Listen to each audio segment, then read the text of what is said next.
തെക്കേ ഇന്ത്യൻ സംസ്ഥാനങ്ങളിൽ സാന്നിധ്യം വിപുലമാക്കി ആന്ധ്രാപ്രദേശിലും വലിയ പ്രൊജക്ടുകളുമായി ലുലു ഗ്രൂപ്പ്. ആന്ധ്രാപ്രദേശ് മുഖ്യമന്ത്രി N Chandrababu നായിഡുവുമായി Lulu group chairman M A Yusuffali നടത്തിയ കൂടിക്കാഴ്ചയിലാണ് വലിയ നിക്ഷേപങ്ങൾക്ക് ധാരണ. മുഖ്യമന്ത്രിയുടെ ക്ഷണപ്രകാരം അമരാവതിയിലെ ഔദ്യോഗിക വസതിയിൽ നടന്ന കൂടിക്കാഴ്ച ആന്ധ്രയുടെ വികസന പാതയിൽ വലിയ സാധ്യതകൾക്കാണ് വഴി തുറന്നത്. സംസ്ഥാനത്തെ വിവിധയിടങ്ങളിലായി വലിയ നിക്ഷേപ പദ്ധതികൾ ആരംഭിക്കാൻ തീരുമാനമായി. 8 സ്ക്രീനുകളുള്ള ഐമാക്സ് മൾട്ടിപ്ലക്സ് തിയേറ്ററുകൾ ഉൾക്കൊള്ളുന്ന ഷോപ്പിംഗ് മാൾ വിശാഖപട്ടണത്ത് ഉയരും. ആഗോള നിലവാരത്തിലുള്ള ഹൈപ്പർ മാർക്കറ്റുകൾ തിരുപ്പതിയിലും വിജയവാഡയിലും തുടങ്ങും. ഇതോടൊപ്പം അത്യാധുനിക ഭക്ഷ്യ സംസ്കരണ ലോജിസ്റ്റിക്സ് കേന്ദ്രങ്ങളും ആന്ധ്രയിൽ ലുലു സ്ഥാപിക്കുമെന്നും കൂടിക്കാഴ്ചയിൽ എം എ യൂസഫലി വ്യക്തമാക്കി. ആന്ധ്രയിലേക്ക് മടങ്ങി വരാനുള്ള എം എ യൂസഫലിയുടെ നിലപാട് സംസ്ഥാനത്തിന് ഊർജം പകരുന്നതാണെന്ന് ചന്ദ്രബാബു നായിഡു പറഞ്ഞു. മുഖ്യമന്ത്രിയുടെ ഔദ്യോഗിക വസതിയിൽ നടന്ന കൂടിക്കാഴ്ചയിൽ സർക്കാർ ലുലു ഗ്രൂപ്പിന് പൂർണ്ണ പിന്തുണ നൽകുമെന്നും നായിഡു സമൂഹ മാധ്യമമായ എക്സിൽ വ്യക്തമാക്കി.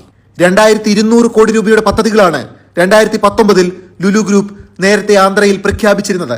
എന്നാൽ TDP സർക്കാർ വിശാഖപട്ടണത്ത് അനുവദിച്ച 13.8 ഏക്കർ ഭൂമി രാഷ്ട്രീയ കാരണങ്ങൾ പറഞ്ഞ് ജഗൻമോഹൻ റെഡ്ഡി സർക്കാർ റദ്ദാക്കുകയായിരുന്നു. ഇതോടെ ആന്ധ്രയിലെ പദ്ധതികളിൽ നിന്ന് ലുലു ഗ്രൂപ്പ് പിന്മാറി. ഇനി ഒരിക്കലും ആന്ധ്രയിൽ നിക്ഷേപത്തിനില്ലെന്നും ലുലു അന്നു പറഞ്ഞിരുന്നു. ജഗൻമോഹൻ റെഡ്ഡിയുടെ തീരുമാനം വലിയ രാഷ്ട്രീയ വിമർശനങ്ങൾക്കാണ് ആന്ധ്രാപ്രദേശിൽ തിരികൊളുത്തിയിരുന്നത്. തെരഞ്ഞെടുപ്പുകളിൽ TDPയുടെയും ചന്ദ്രബാബു നായിഡുവിന്റെയും പ്രധാന പ്രചാരണ വിഷയങ്ങളിലൊന്നായി മാറി ലുലുവിന്റെ പിന്മാറ്റം.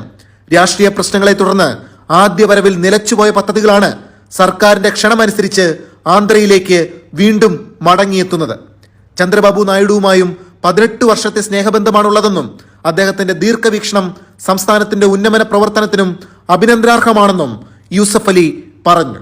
Lulu group executive director Ashraf Ali M A, Lulu India director Anand Ramevi, Lulu India CEO and director Nishad M A, Lulu India director Fahas Ashraf, Lulu India CEO Rajith Radhakrishnan എന്നിവരും കൂടിക്കാഴ്ചയിലും തുടർന്നുള്ള ചായ സൽക്കാരത്തിലും സംബന്ധിച്ചു.